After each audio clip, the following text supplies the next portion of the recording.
Thousands of Central Americans make a dangerous trek each week in the hope of crossing into the United States. Many of them are from Honduras and insist they have no choice but to take the risk.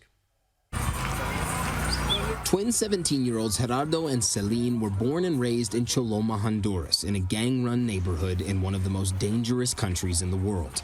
They live in abject poverty, but for the boys, it's home, and they'll miss it because they're about to leave for the United States.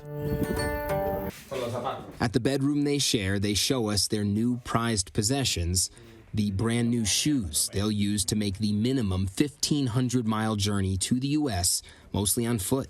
¿Cuándo van a salir? Como el 17 de este mes o el 20. So they're planning on leaving like the 17th or the 20th of this month with these clothes here that they're going to bring with them.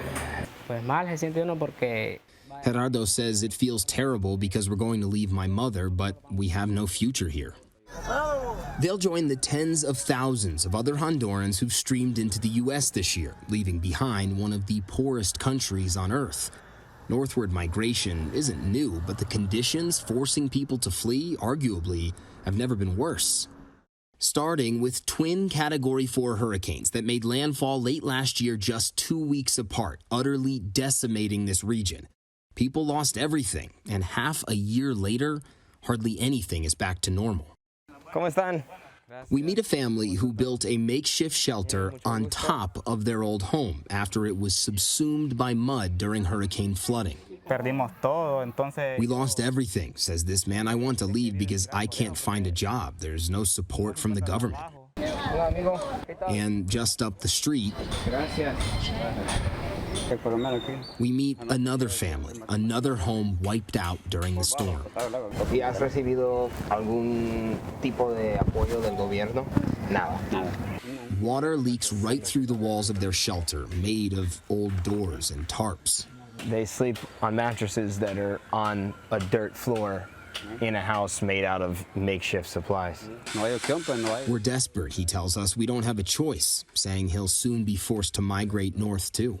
It's hard to believe that more than 6 months after this hurricane, authorities have done so little here to try and help people clean up. I mean, look at this. What used to be a house, it got completely filled up with mud during the hurricane, and now obviously the family that lived here can't come back.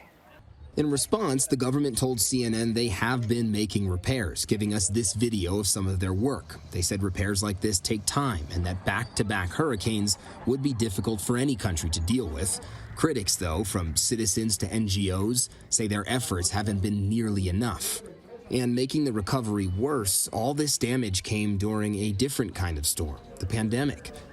A government-mandated shutdown and COVID-19 restrictions meant unemployment soared, and around half of Hondurans now live below the poverty line, says the World Bank. All those are some of the so-called root causes of migration Vice President Kamala Harris is focusing on during her trip this week to Central America.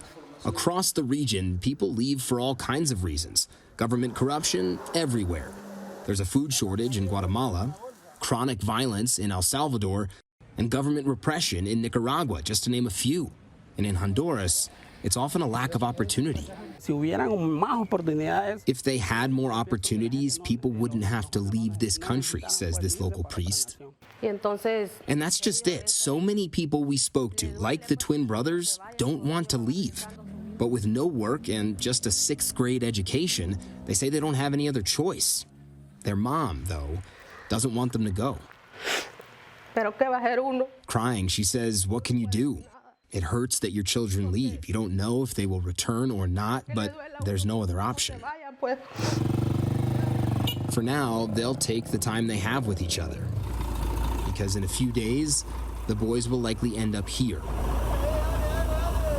A bus station where every night a bus leaves for the Guatemala border.